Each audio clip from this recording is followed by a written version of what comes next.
Salut à tous, je suis vraiment trop heureuse de vous retrouver dans cette nouvelle vidéo et donc ce sera la vidéo pour vous présenter 10 tutos Fimo et idées à faire avec le calendrier de l'Avent Fimo. Donc tout d'abord je vais vous montrer le matériel que j'ai utilisé, en plus bien sûr facultatif, puisque je pense qu'on peut à chaque fois trouver des alternatives, donc dans les lames, la peinture, des pigments. J'ai même testé des pigments Primark pour vous montrer, des emporte-pièces on peut remplacer par des patrons, enfin voilà. Donc tout d'abord je vais vous présenter le premier tuto et ce sera pour réaliser un mélange pâte à gâteau avec les couleurs qui étaient fournies dans le calendrier de l'Avent, donc sans utiliser un écru qui ne serait pas dans le calendrier. Donc pour cela j'ai utilisé pour une dose de doré, 4 doses de blanc, 2 doses de translucide et une demi-dose de pêche. Et donc une fois mélangé tout ça, j'ai obtenu vraiment quelque chose, après plusieurs tests bien sûr, j'ai obtenu quelque chose qui ressemblait vraiment à la pâte écrue, en un peu plus foncé. Et puis si vous voulez après plus foncé parce que vous voulez pas mettre de pastel sec par exemple, moi j'en ai pas mis mais je trouvais ça faisait quand même pas mal, vous pouvez rajouter plus d'ocre, donc de doré. Donc maintenant je vais passer au tuto numéro 2 pour réaliser des éclairs au chocolat avec la pâte que l'on vient de créer, donc le mélange pâte à gâteau qu'on a créé, que vous pouvez maintenant réutiliser pour faire plein de choses. Mais ouais, je trouvais vraiment bien de vous montrer un mélange avec des couleurs qu'on n'a pas forcément l'habitude d'avoir.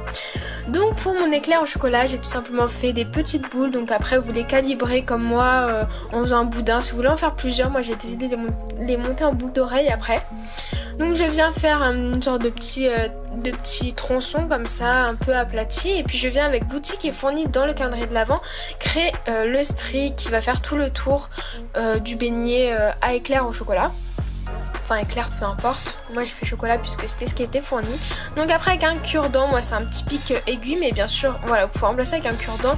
Et après une boule d'aluminium froissée, on va créer une texture. Donc après la texture c'est aléatoire, vous pouvez également utiliser une brosse à dents, etc. Et aussi j'ai un peu enfoncé pour créer une forme un peu réduite au centre. Je trouvais que c'était un peu une forme quand même qui était plutôt représentative des éclairs. Et puis après avoir mis un clou à tête plate, donc ça c'est comme vous voulez, ils sont pas fournis dans le calendrier, mais si vous voulez l'accrocher en boucle d'oreille c'est mieux d'utiliser des clous à tête plate. Du coup après je suis venue, alors vous voyez un coulis padico, mais c'est parce que je voulais pas utiliser le Decomate vu que comme je l'ai en double je voulais vous le faire gagner, du coup j'ai utilisé un padico, mais c'est exactement la même chose que le Decomate qui est fourni. Et puis je suis venue mettre une petite tranche de pamplemousse, voilà tout simplement, qui était fournie également dans le calendrier. Donc du coup maintenant on amène au numéro 3, donc ça va être un macaron avec un dégradé de couleurs que je trouvais qui faisait un peu galaxie et tout. D'ailleurs je pense qu'après je vais rajouter des petites étoiles blanches à la peinture, mais je voulais pas montrer. Donc j'ai utilisé ces trois couleurs là qui sont fournies dans le calendrier de l'Avent. J'ai fait 2 boules avec le ciel étoilé et le bleu, je sais plus, bleu roi, je sais plus comment il s'appelle. Donc je viens faire des tronçons qui s'affinent au bout et ça va créer des triangles. Donc voilà, qu'on étale avec moi un rouleau, mais pareil vous pouvez utiliser d'autres équivalents que vous trouvez chez vous si vous n'avez pas beaucoup de matériel.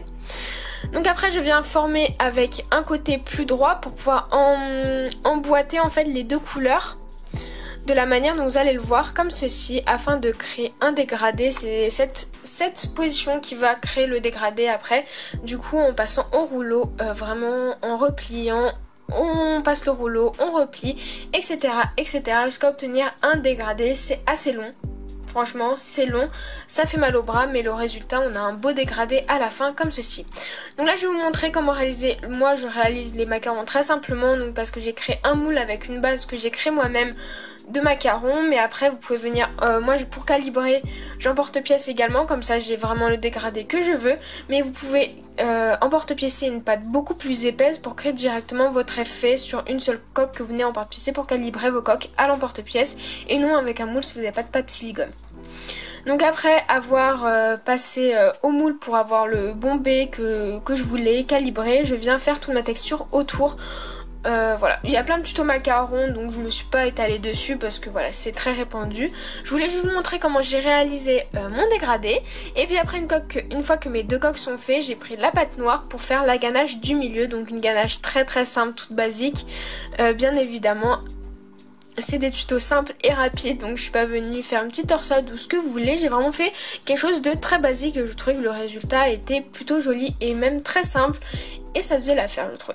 Donc maintenant je vais vous montrer avec le moule plusieurs idées de pierres que j'ai fait avec les pâtes du kit et le moule qui est fourni dedans. Donc là ça va être le tuto numéro 4. Donc j'ai réalisé ces petites pierres avec les paillettes. Donc je vais utiliser la pâte translucide 014, le moule qui est fourni et les petites paillettes en fiole qui sont fournies, les paillettes longues qui je trouve vraiment très très belles au passage. Donc je viens étaler à la main, très grossièrement mais assez finement ma pâte translucide et je viens mettre vraiment une bonne quantité des paillettes dans la pâte. Et moi j'en ai remis une deuxième fois après, on en met un peu partout, je vous l'avoue quand on mélange, mais après voilà, une fois qu'on a tout rattrapé, c'est plutôt pas mal. Donc je mélange bien, je rattrape aussi ce qui a pu tomber, et puis je rajoute une deuxième dose pour ma part, mais après vous faites comme vous voulez. C'est pour avoir vraiment beaucoup de brillant. Et du coup après cuisson la pâte va paraître plus transparente et c'est ça qui va... Là pour l'instant on a un effet blanc, du coup cette boule de pâte qu'on va venir mettre dans le moule et on va enlever l'excédent. Et puis après cuisson c'est là qu'on va voir un petit peu l'effet transparent de la pâte qui va jouer et du coup on va avoir vraiment quasiment que les paillettes qui ressortent et je trouvais que ça faisait vraiment un effet super joli et après vous le montez comme vous voulez. Il n'y a pas d'attache dans le calendrier de l'Avent donc après soit vous accrochez avec un clou que vous collez par derrière ou vous collez, vous passez dedans ou alors avec des bélières à coller et donc voilà le résultat. Maintenant je vais passer au tuto numéro 5, donc une deuxième idée de pierre. En tout je crois j'en ai fait 3 des idées de pierre. Du coup là c'est un marbré tout simple avec les couleurs qui sont fournies. Donc j'ai pris la 28 et la 206 et le moule, voilà, basique. Du coup je suis venue prendre par égal des deux couleurs, en faire plein de petits morceaux, les hacher en plein de morceaux pour pouvoir les mélanger. Donc je viens tout regrouper et après pour mélanger et avoir un dégradé et pas un mélange des couleurs et avoir un dégradé un peu en filament, en fait je viens rouler la pâte comme ceci et la torsader un peu comme une lollipop mais vraiment à l'arrache, histoire d'avoir plein de traits et de rainures qui vont créer plus un marbré et... ouais un marbré. Plutôt sympa et du coup voilà je fais ça plein de fois afin d'avoir un dégradé bien marqué, après soit un marbré bien marqué, après vous voyez en fonction si vous voulez un dégradé bien marqué ou peu marqué, ça dépend. Et après même étape je passe dans le moule. Oui mon préféré c'est la goutte, je la trouve vraiment plus belle que le cœur.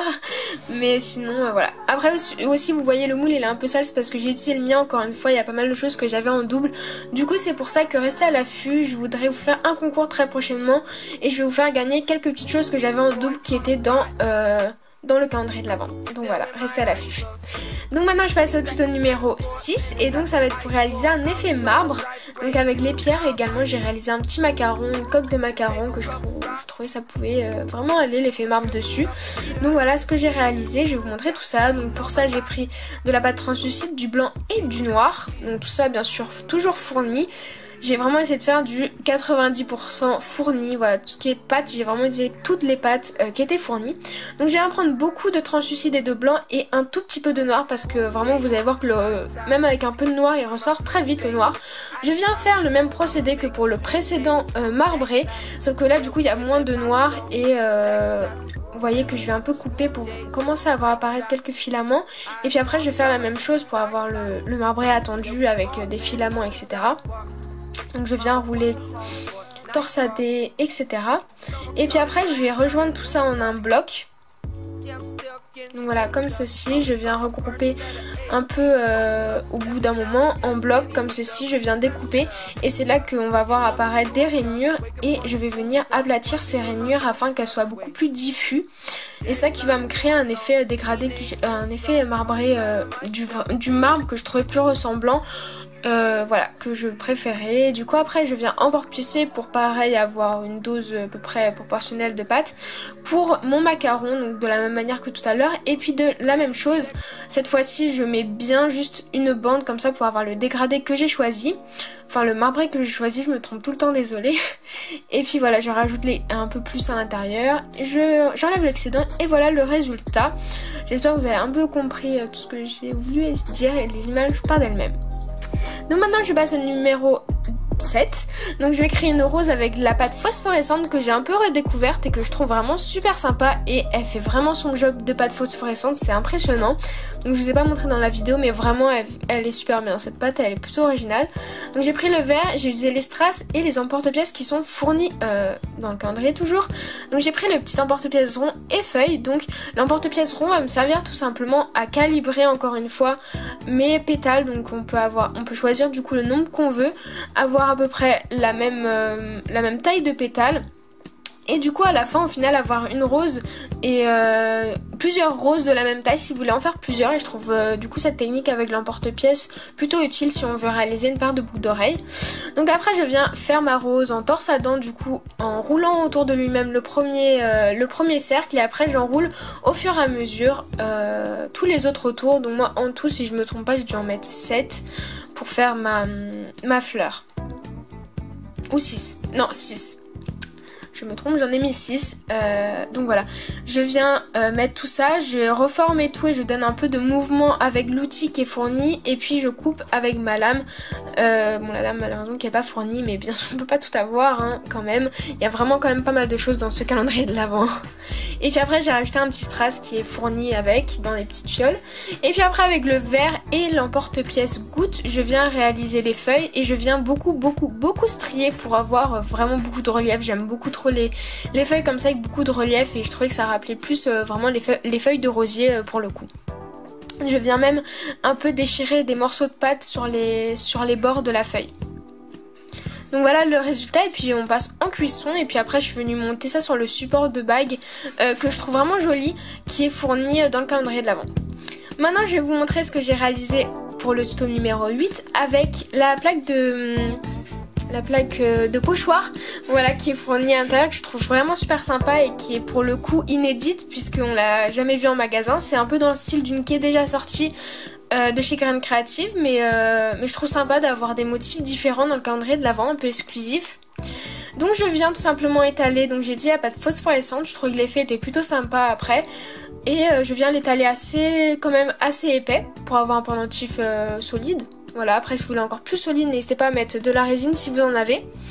Donc après je viens choisir le motif que je veux et je viens mettre ma peinture. Donc voilà, la peinture qui n'est pas fournie dedans mais que vous pouvez trouver très facilement. Et je viens racler et après les procédés, je vous ai mis en barre d'infos normalement la vidéo où j'explique plein de choses sur les pochoirs Graines Créatives et mes petits conseils. Du coup après je suis venue emporte-pièce avec un emporte-pièce que j'avais chez moi, mais vous pouvez très bien réaliser n'importe quelle forme ou détourer tout simplement les motifs. Donc voilà le résultat après avoir également rajouté un petit strass. Donc voilà, et puis j'ai verni aussi toutes mes créations. Et puis là le tuto numéro 9, j'ai essayé vraiment pour tout faire avec le calendrier de l'Avent d'utiliser à la place de peinture qui n'était pas fournie le coulis d'Ecomate. Et pour le coup ça marche vraiment bien je trouve. Faut vernir parce que ça reste un peu collant après cuisson, mais franchement ça marche bien. Donc je suis venue étaler la pâte à gâteau, mélange pâte à gâteau qu'on a fait.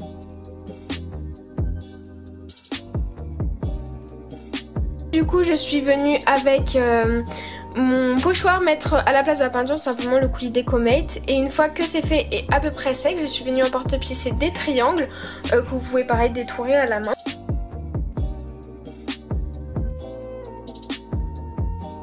Et puis faire mes petits trous pour après faire un montage assez original. Bien sûr ce que j'ai utilisé pour faire le montage n'était pas fourni, mais je voulais vous montrer quand même une petite idée en plus de montage voilà un peu original. Du coup j'ai mis à une extrémité une breloque étoile et puis après j'ai accroché au support boucle d'oreille en passant par 2 chaînes, voilà, que j'ai accroché aux 2 autres trous que j'ai réalisés sur le triangle. Donc voilà, et je trouvais que ça faisait vraiment quelque chose de symétrique et plutôt original pour le montage d'une création au final qui est très simple. On a tout de suite quelque chose d'un peu plus esthétique je trouve. Et du coup voilà le résultat, j'espère vraiment que ça vous plaît parce que moi j'ai eu un petit coup de cœur sur le montage, je vous l'avoue. Et puis tuto numéro 10, le dernier, je vous présentais un petit donut tout simplement réalisé pareil avec ce qu'il y a dans le kit, hein, dans le calendrier, on reste toujours la même. Du coup je vais vous montrer comment j'ai fait ce basique on va dire. Du coup j'ai pris les pâtes un peu rouges, la pâte à gâteau, la pâte orangée, puis les petites cannes pour le pamplemousse. Et puis je viens réaliser un donut tout simple, pareil, je réalise mon dôme. Je viens avec mon outil rouge du kit faire le stri. Et puis après, je suis venue pour le dessus faire un genre de marbré. Ouais, je sais pas pourquoi j'ai eu un petit délire avec le marbre, avec l'effet marbré. Donc là, c'était vraiment que des lignes que j'ai essayé de faire. Du coup, j'ai exactement fait la même technique en enroulant et en enroulant tout simplement, un peu comme le marbre. Et ça m'a donné plein de petits stries comme ça et je trouvais vraiment original pour la ganache en fait du donut. Je fais la même texture que pour les éclairs au chocolat qu'on a fait précédemment avec du papier d'aluminium et tout tralala. Et ensuite avec un capel je viens détourer à peu près la forme la taille de mon donut pour avoir quelque chose de pas trop grand non plus. Et j'aplatis bien les bords pour qu'ils soient fins et qu'on ait l'impression que ce soit un coulis et pas la fimo. Et je viens bien faire épouser tout ça sur le donut. Je reforme le trou, voire même je l'accentue. Et puis après je vais passer aux décorations. Donc pour les décorations j'ai utilisé les cannes qui est fournie. Donc j'ai utilisé la canne pamplemousse. Je trouvais que les autres cannes franchement qui étaient fournies, c'est peut-être le truc que je pourrais dire, je les trouvais pas géniales à part la canne pamplemousse. Les autres n'étaient pas forcément simples à utiliser. Du coup voilà, et sinon après j'ai rajouté des petites microbilles également fournies dans des fioles. Et voilà le résultat pour la dernière création. Donc voilà, et du coup maintenant je vais vous donner mon avis. Vraiment je trouve super bien le calendrier de l'Avent. Moi il y avait quelques petites choses que j'avais déjà, donc comme je vous l'ai dit je vais essayer de vous le faire gagner. Mais comme quoi je vous ai donné plein d'idées et je pense qu'il y a encore des milliards de choses à faire avec ce calendrier de l'Avent. Il est vraiment super bien et j'espère vraiment que l'année prochaine ils renouvelleront l'expérience. En tout cas j'espère encore une fois que la vidéo vous aura plu également et je vous retrouve très vite.